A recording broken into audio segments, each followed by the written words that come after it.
Hi guys, tambay muna ako dito sa labas. Maaga pa ako nakauwi. Walang makausap. Ganito yung buhay natin dito ngayon sa mga panahon ito. Guys, wala tayong makausap. Sabi, kita nyo naman, wala akong kasama dito. Walang makausap. Umakyat na po kasi sila nanay doon sa taas para liguan si Yayam. Medyo nagdadapit hapon na guys. Oh, kita nyo oh. Midilim na. So, kailangan iakyat na si Yayam doon sa taas. Kahit nga ako guys, kinakatinaw. Sobrang init po kasi kanina sa office. Dahil alam nyo ba, halos maghapon din na nawalan ng kuryente. Doon nga lang sa office namin guys, dahil nga may pumutok daw na hindi ko alam kung anong part doon. Basta nawalan siya guys ng kuryente kung saan marami nga pong gagawin. Doon pa talaga nawalan. Kaya ako, hindi naman din po ako umuwi dahil inaantay ko po kasi na bumalik ang kuryente. Dahil guys, alam nyo nakapila yung mga gagawin. Kailangan po kasing matapos dahil sa sobrang dami ng mga compliances at may mga bisita pa na padating. Kaya, ayun, hindi talaga ako guys umuwi hanggang hapon. Kahit nga mag-lunch, hindi po ako nakauwi kanina. Gawa ng, hindi na po ako na kumain sa office. Siyempre, delivery lang tayo guys. May dumating pala. Ayan.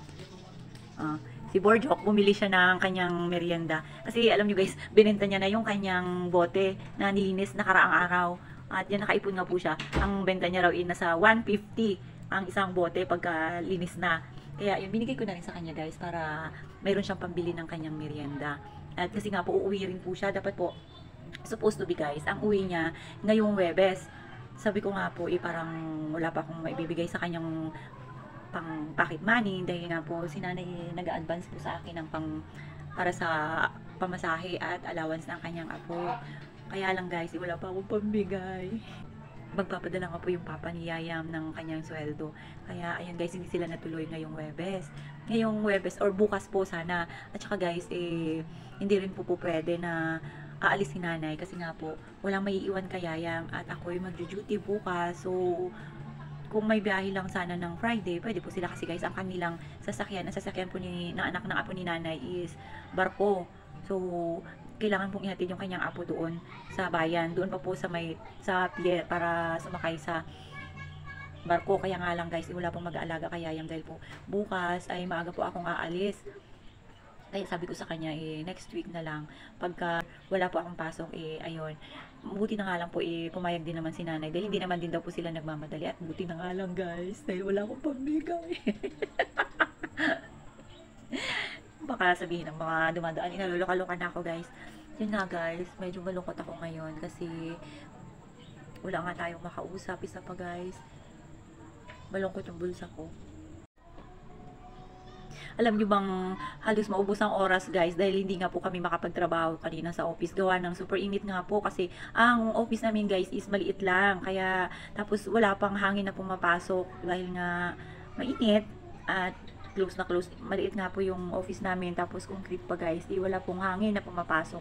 Kaya kahit na magtrabaho ka na magtrabaho doon, talagang ramdam mo pa rin yung init. Dahil nga po walang kuryente guys. Tapos ang tagal-tagal bago dumating yung taga-Paleco na mag-aayos. Hindi ko nga po alam. Hanggang umuwi na lang kami. Hindi pa rin po dumadating yung taga-Paleco kanina. Kaya siguro mga 5 past na rin kami umalis, kakaantay ng kuryente. At yung iba nga po namin ginawa, ginawa na lang namin ng paraan guys, dahil nga po kailangan at may mga kasama kami na magbabiyahe. So, kailangan makomply namin yun ngayong araw. Kaya, yun, minadali namin guys kahit na walang kuryente, mano-mano na lang. Kaya, ayun, after nga po, nagantay kami saglit, nagpahinga doon sa labas at nagkapi-kapi. Kaya nga po sabi ko, pagdating ko dito sa bahay, medyo maaga pa po. Gustuhin ko mang magkapi guys, parang purgang-purga na ako sa kape dahil maghapon talaga ako nakapagkape. At yun, pero syempre hindi pa rin tayo nagsasawa guys sa kape. Pinipigil-pigilan lang natin yung ating sarili. Dahil nga baka mamaya mapurga na talaga tayo. Kaya nga po kanina, nagkukwentuhan kami.